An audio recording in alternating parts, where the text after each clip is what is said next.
Começaremos com a Lei 8069 de 90.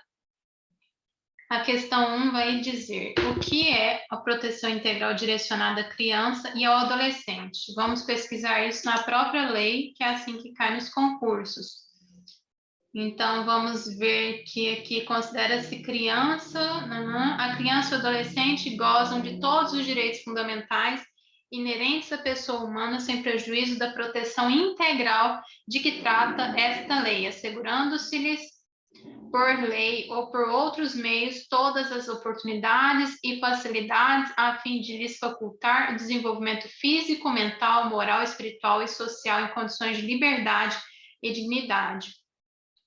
Então, quando a gente lembra de direitos da criança e do adolescente, a gente lembra das garantias frente tanto à família, à sociedade e ao Estado. Por isso que esses direitos, eles são considerados, mas sem prejuízo de uma proteção integral. E a criança aqui, ela pode acionar tanto o Estado, a sociedade e a família para que esses direitos sejam efetivamente garantidos. E é dever da família e da comunidade em geral e do poder público assegurar com absoluta prioridade a efetivação dos direitos referentes à vida, saúde, alimentação, à educação, ao esporte, ao lazer, à profissionalização, à cultura, à dignidade, ao respeito, à liberdade e à convivência familiar e comunitária. Então, as crianças aqui, elas são crianças a partir desse momento, como a gente viu aqui historicamente, são crianças que devem ser vistas como sujeitos de proteção integral, já que várias pessoas aqui podem estar no âmbito aqui de sujeitos passivos que devem ser garantidores de cumprimento desses direitos. Por isso, proteção integral. Acho que aqui já deu para entender. Vamos para frente.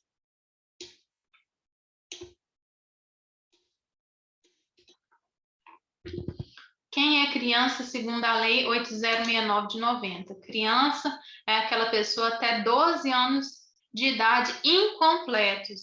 Então, no momento que ela completa 12 anos de idade, ela não é mais criança, e sim adolescente. Até 12 anos de idade incompletos, nós falamos que essa pessoa é uma criança.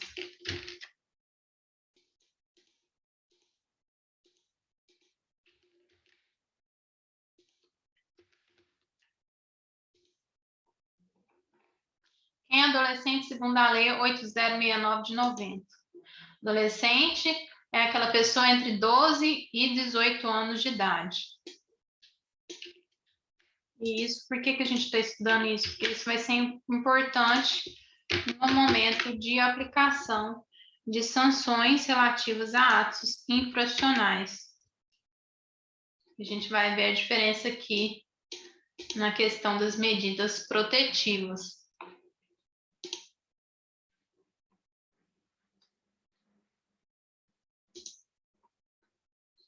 Então, aqui na segunda parte, a gente vê que realmente esses direitos, eles não são direitos meramente ilustrativos, que estão aqui no âmbito da legislação, mas sim direitos que devem ser cumpridos. E a gente percebe isso a partir desta jurisprudência aqui, que demonstra a necessidade de cumprimento dos deveres, inclusive da pessoa criança com deficiência, e essa necessidade é inclusive estimulada pedagogicamente por meio de multas, caso não seja cumprido o que é o direito à saúde dessa criança. O artigo 249 do ECA, do Estatuto da Criança e do Adolescente, prevê a aplicação da multa por descumprimento dos deveres inerentes ao poder familiar.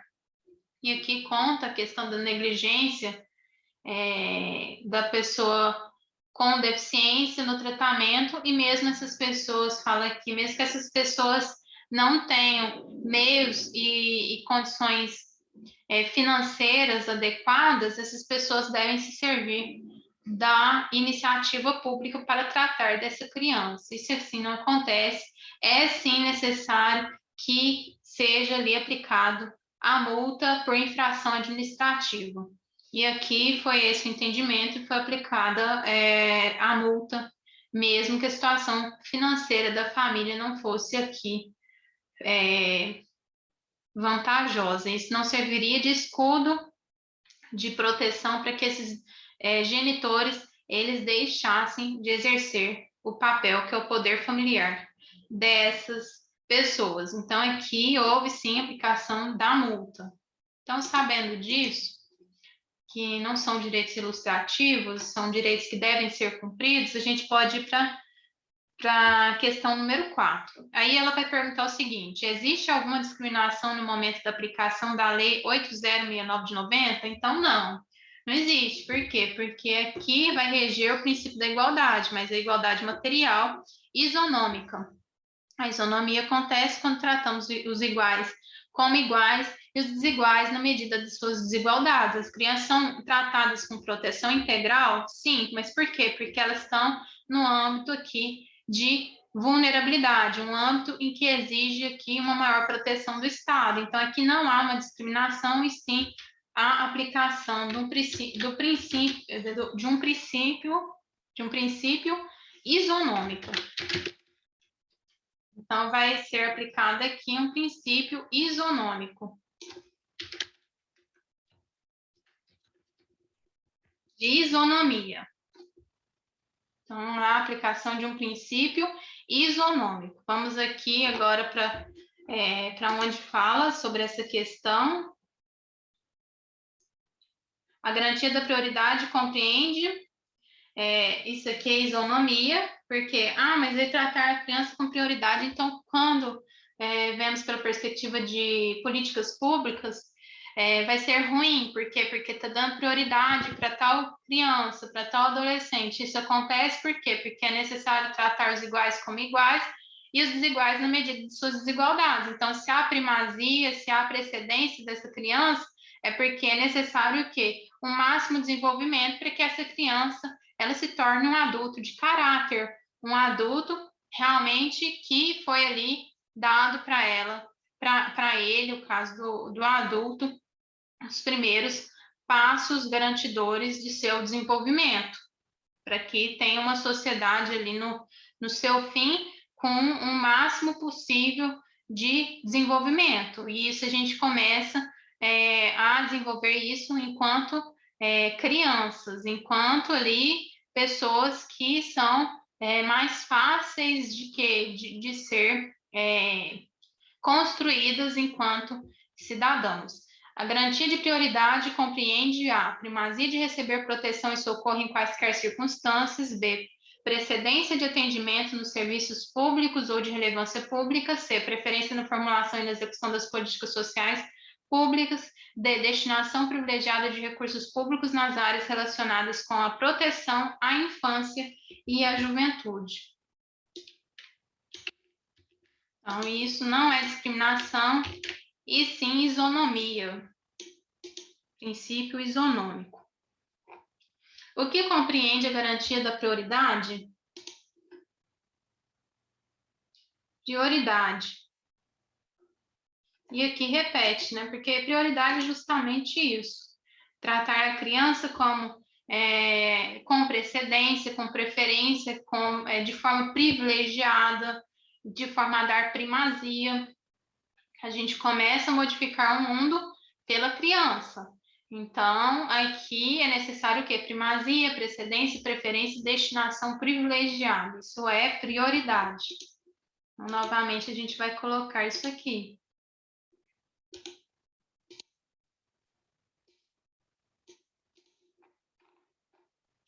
Como será interpretada a Lei 8.069 de 90? E aqui fala em fins sociais. A interpretação dessa lei levar-se-ão em conta os fins sociais a que ela se dirige, as exigências do bem comum, direitos e deveres individuais e coletivos e as condições e a condição peculiar da criança e do adolescente como pessoa em desenvolvimento.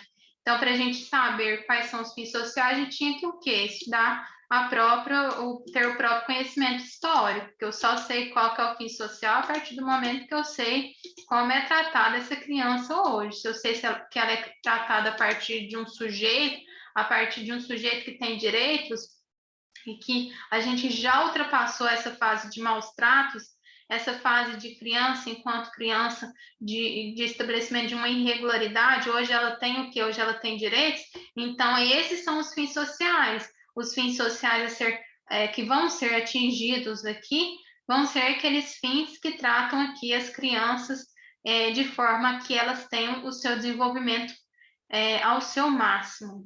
E se eu sei disso, eu posso que interpretar com mais precisão a própria Lei 8069 de 90, que deve ser interpretada de uma forma constitucionalizada por meio de uma pirâmide hierárquica que coloca a Constituição no topo, a Constituição que deve o que ser parâmetro de interpretação de outras leis. Essa Constituição vai ser interpretada, influenciada por tratados e por convenções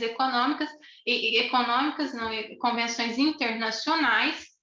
E aí eu sabia também sobre as convenções econômicas que tem no âmbito internacional, mas principalmente de direitos humanos, e a gente vai ver a influência da ONU em 1989, que fez com que essa Constituição ela fosse aqui interpretada, dando à criança aqui um status de sujeito. Então, eu interpreto a Constituição também a partir do seu próprio histórico, a partir ali das convenções e das declarações, como as declarações que surgiram ali no pós-guerra através da Organização das Nações Unidas. E aí, sim, eu posso interpretar essa dimensão hermenêutica da própria lei. Sabendo disso, como é garantido para a criança e o adolescente a proteção à vida e à saúde? Então, se ele é sujeito de direitos, aí a gente vai começar a falar sobre os direitos fundamentais. Então, aqui é necessário garantir a própria vida e a saúde da criança.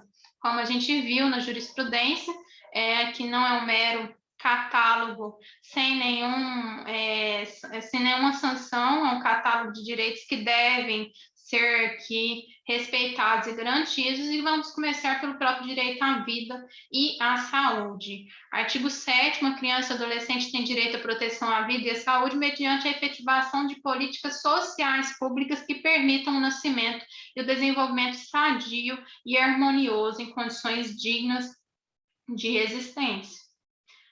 E é somente quando a criança nasce que é garantida essa saúde? De jeito nenhum, né? Essa saúde é garantida desde o pré-natal.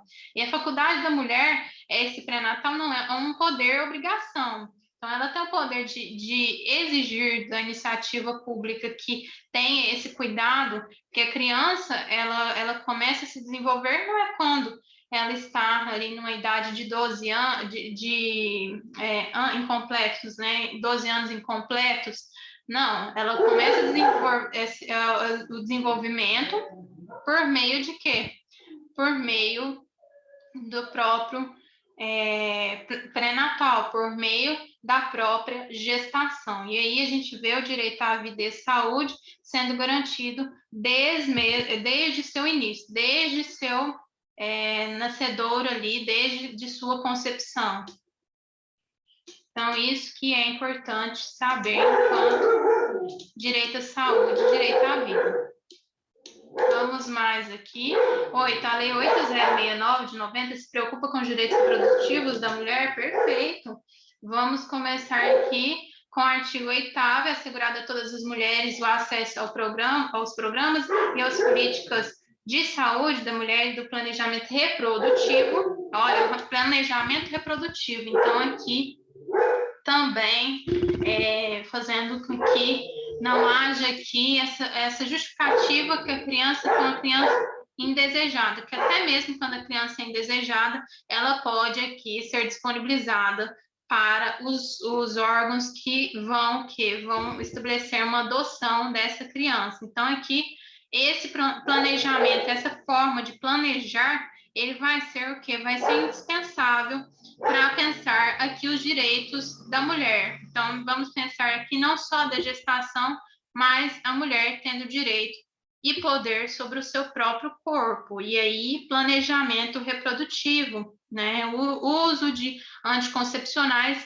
que esse uso vai ser resguardado, inclusive, aqui no âmbito público, que o poder público vai estar fornecendo para essa mulher essa possibilidade de planejamento reprodutivo que está aqui, inclusive, prescrito na Lei 8069 de 90, no seu artigo 8º. E aí, a gestação, a nutrição adequada, a atenção humanizada, o parto pode ser feito de qualquer forma? Não, vai ser um parto humanizado, decente, que a gente começa a respeitar a criança a partir também do parto humanizado. Então, respeito, a gente quer uma criança que tenha respeito, que tenha caráter, que seja uma criança digna. Então, isso vai ser concedido a partir do que? Do próprio parto, da própria gravidez. Então, esse estado aqui puerperal da mulher, ele vai ser dado aqui total atenção do poder público por meio da perspectiva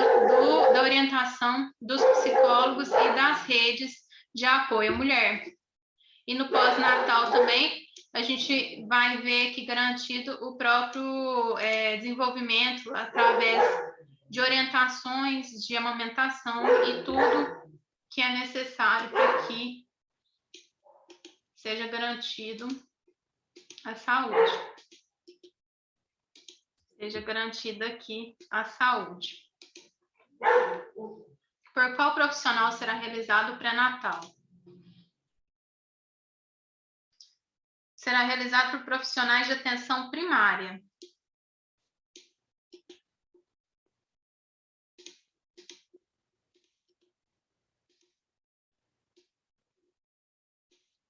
Então, as consultas ali, que vai ser o atendimento primário. Próxima questão.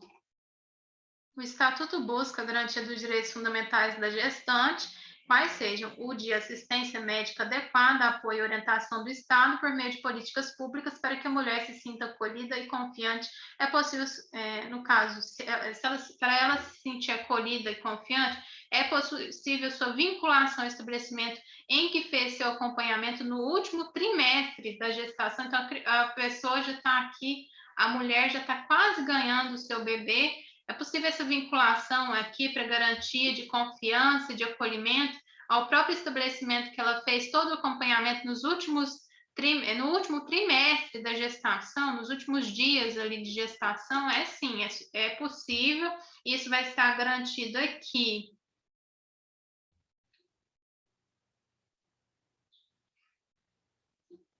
Vai estar garantido no artigo 8º, parágrafo, opção da mulher, aqui, ó, parágrafo 2º. Os profissionais de saúde de referência de gestante garantirão sua vinculação no último trimestre da gestação ao estabelecimento em que será realizado o parto. Isso é o que? É uma opção da mulher. Ela pode falar, não, eu quero continuar nesse estabelecimento que está está acompanhando aqui minha gestação, até a vinculação no último trimestre de gestação. Então, sim, é possível.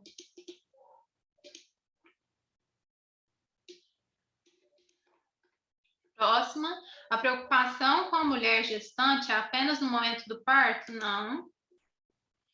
Também pós-parto. Ao serviço de saúde onde o parto for realizado, segurarão a mulher, as mulheres e aos seus filhos recém-nascidos, a auto-hospitalar responsável e contra referência na atenção primária, bem como os acessos a outros serviços e a grupos de apoio à amamentação.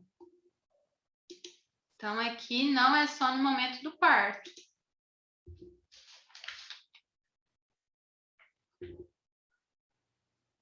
Há aqui outros serviços que vão além, por exemplo, serviço para as pessoas aqui que estão em uma depressão pós-parto, haverá o serviço de atendimento a essa gestante, as pessoas que decidem colocar seus filhos para adoção, serviço também de assistência psicológica, para minorar o quê? Para minorar os danos que ocorreram naquele momento. Por quê? Porque ali uma explosão hormonal no momento que a mulher ela vai ter aquela criança. Então, incumbe ao poder público proporcionar assistência psicológica à gestante e à mãe, quer dizer, a gestante no momento que ela está ali ainda grávida e a mãe no período natal, para minorar o que? As consequências do estado puerperal. Sabe-se das alterações psíquicas e físicas da mulher que acompanham, inclusive, o momento do parto. A garantias do poder público nesse caso? Perfeito, é isso que a gente falou aqui no parágrafo 4º. Atendimento psicológico, garantido pelo poder público. Mães que manifestem interesse em entregar seus filhos para adoção devem ter acompanhamento psicológico também. Parágrafo 5º. Deverá ser prestada também a gestantes e mães que manifestem interesse em entregar seus filhos para adoção. Perfeito. Então, essa assistência psicológica é dada também às mães que interessam em entregar seus filhos para adoção. 14. A gestante e a parturiente têm o direito a acompanhante? Sim, vai ter direito a um acompanhante de sua preferência, durante o pré-natal e também no pós-parto. No trabalho de parto também. Próximo. Segundo o Ministério da Saúde, o leite materno é o alimento ideal para todas as crianças, o que garante o desenvolvimento saudável. Há alguma previsão sobre esse assunto? Sim. Há, sim, orientações a esse respeito. A gestante ela deve ter aqui para garantir o desenvolvimento dessa criança, desse infante, o aleitamento materno. E, no caso, é necessário também alimentação saudável e complementar, de forma a favorecer os vínculos tanto afetivos e tanto de desenvolvimento integral da criança. E a gente encontra isso no parágrafo 7º.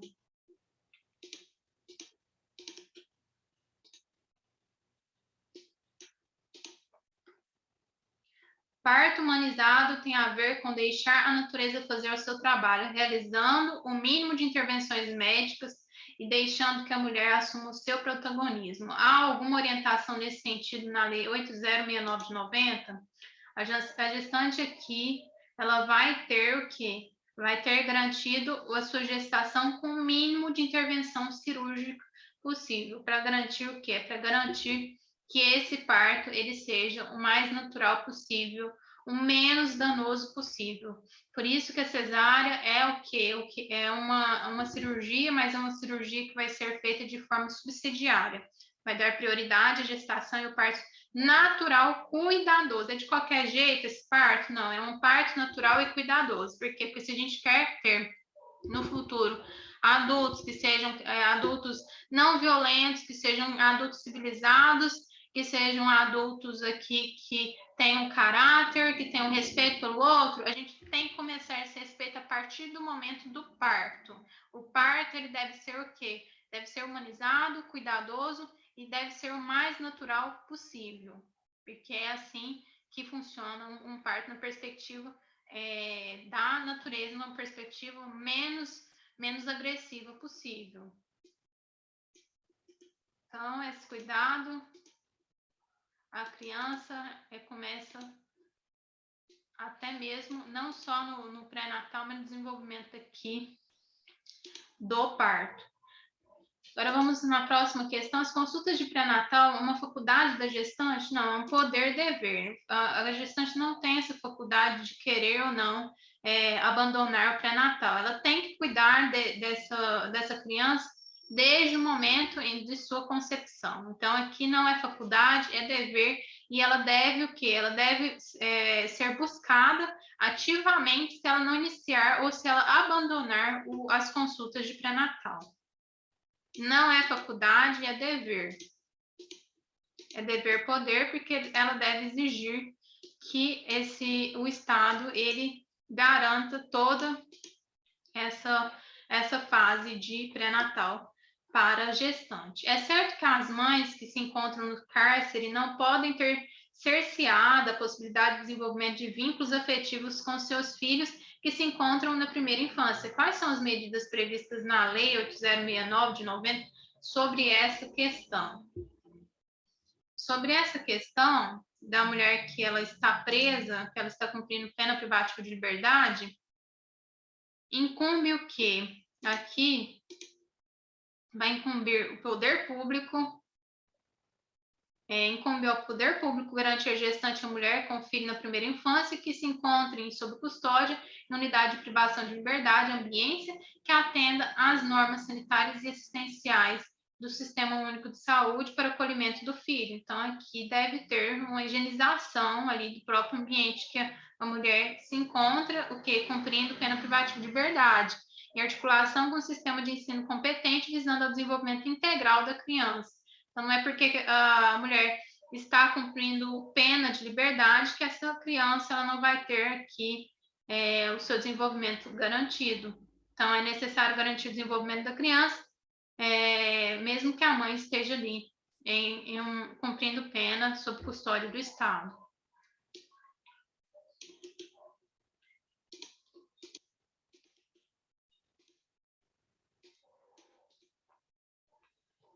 Quando ocorrerá a Semana Nacional de Prevenção da Gravidez na Adolescência? Então, tem aqui a Semana Nacional de Prevenção da Gravidez. O primeiro passo aqui é que a mulher tenha controle sobre o seu próprio corpo. Isso é garantido por meio dos métodos contraceptivos. E nada melhor do que, além de garantir esses próprios medicamentos que vão ser medicamentos contraceptivos, garantir a informação. E essa informação ela vai ser dada aqui com maior intensidade uma semana, que será a Semana Nacional de Prevenção da Gravidez na Adolescência, que será realizada anualmente na semana que incluir o dia 1º de fevereiro, com o objetivo de disseminar informações sobre medidas preventivas e educativas que contribuam para a redução da incidência da gravidez na adolescência, uma gravidez que normalmente é uma gravidez indesejada, já que o adolescente ainda, dependendo da idade, ele nem tem a capacidade de autodeterminação aqui completa. Então, aqui a gente vai ver acontecer, nós vamos ver que vai acontecer o que é uma semana que garantirá informação, e aí a gente precisa de ajuda das próprias entidades educacionais. Como funcionam as redes de apoio do aleitamento materno? Aleitamento materno, e a gente vê que aleitamento materno aqui vai estar previsto no artigo 9º, o poder público, as instituições e os empregadores propiciarão condições adequadas ao aleitamento materno, inclusive aos filhos de mães submetidas à medida privativa de liberdade. Todas as condições devem ser o quê? Adequadas. E aqui como funcionam as redes de apoio ao aleitamento materno. Então, esse aleitamento, essa rede de apoio é feita por meio de instituições e os empregadores propiciarão condições adequadas ao aleitamento materno. Então, por meio do próprio poder público, os profissionais das unidades primárias de saúde desenvolverão ações sistemáticas, individuais ou coletivas, visando o planejamento, a implementação e avaliação de ações de promoção, proteção e apoio ao aleitamento materno e alimentação complementar saudável, de forma contínua. O serviço de unidade de terapia intensiva neonatal deverão dispor de banco de leite humano ou unidade de coleta de leite humano. Tudo isso vai ser importante, vai ser o quê? Que feito uma rede de apoio ao aleitamento materno. Quais são os deveres dos hospitais e demais estabelecimentos de atenção à saúde de gestantes? Então, vamos ver aqui. Os hospitais e demais estabelecimentos de atenção à saúde de gestantes, públicos e particulares, são obrigados a: inciso 1, manter registro das atividades envolvidas através de prontuários individuais pelo prazo de 18 anos. Então, esses registros devem ser o quê? Devem ser deixados aqui como um histórico, até mesmo para meios de fiscalização. Inciso 2. Identificar o recém-nascido mediante o registro de sua impressão plantar e digital e da impressão digital da mãe, sem prejuízo de outras formas normatizadas pela autoridade administrativa competente. Inciso 3, proceder a exames visando ao diagnóstico e terapêutica de anormalidades no metabolismo do recém-nascido, bem como prestar orientação aos pais. Inciso 4, fornecer declaração de nascimento onde constem necessariamente as intercorrências do parto e do desenvolvimento do neonato. Inciso 5. Manter alojamento conjunto, possibilitando ao neonato a permanência junto à mãe. Inciso 6. Acompanhar a prática do processo de amamentação, prestando orientação quanto à técnica adequada, enquanto a mãe permanecer na unidade hospitalar, utilizando o corpo técnico já existente. Então, atenção à saúde da gestante. Os hospitais têm aqui os seus deveres que devem ser respeitados, e são todos esses que vão ser deveres aqui burocráticos e deveres de políticas públicas aqui que vão dar apoio à mãe.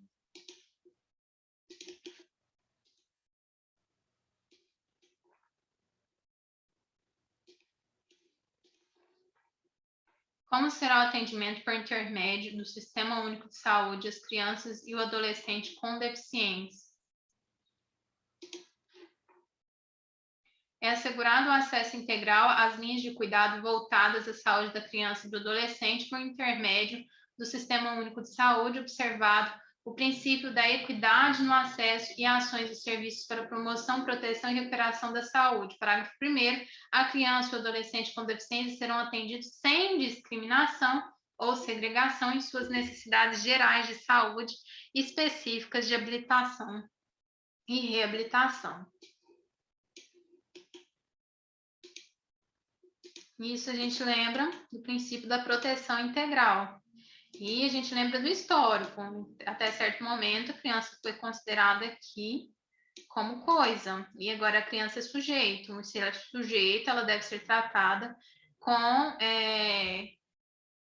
respeito, com dignidade e sem discriminação ou segregação. Incumbe ao poder público fornecer gratuitamente àqueles que necessitarem apenas medicamentos?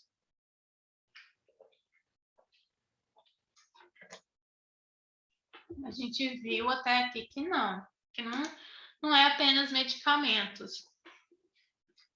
Incumbe ao poder público fornecer gratuitamente àqueles que necessitarem medicamentos, órteses, próteses e outras tecnologias assertivas relativas ao tratamento, habilitação ou reabilitação para crianças e adolescentes de acordo com a linha de cuidado voltada às suas necessidades específicas. Então, a criança não vai precisar aqui somente de medicamentos, vai precisar de outros tipos de atenção à saúde que não envolve apenas o medicamento e que vai ser concedido pelo próprio poder público. É necessário formação específica aos profissionais que atuam no cuidado diário ou frequente de crianças na primeira infância? É necessário formação específica? Será que é necessário que esses profissionais sejam diariamente remanejados aqui para um atendimento específico, para que garanta, sim, uma formação mais ampla, uma formação com mais cuidados, com mais técnica, com mais humanização? Sim, os profissionais, eles devem o quê? Os profissionais que atuam no cuidado diário ou frequente de criança na primeira infância receberão formação específica e permanente para detecção de sinais de risco para o desenvolvimento psíquico, bem como para o acompanhamento que se fizer necessário. Então, para detectar ali algum sinal de risco e garantir que essas crianças elas sejam o máximo possível cuidadas para o seu desenvolvimento. É necessário resguardar condições adequadas para permanência em tempo integral de um dos pais ou responsável nos estabelecimentos de atendimento à saúde? 25.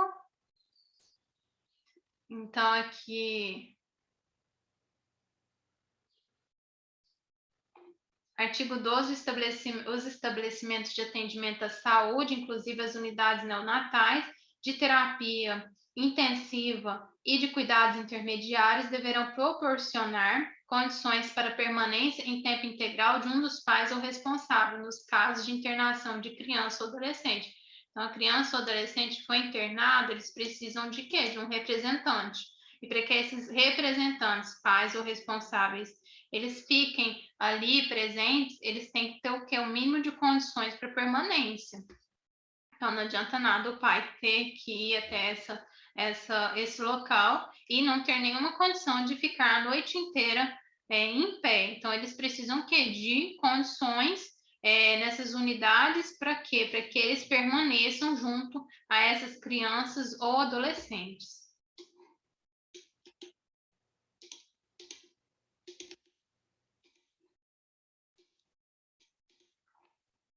26, em casos de maus tratos ao menor, como deverá proceder os estabelecimentos de saúde?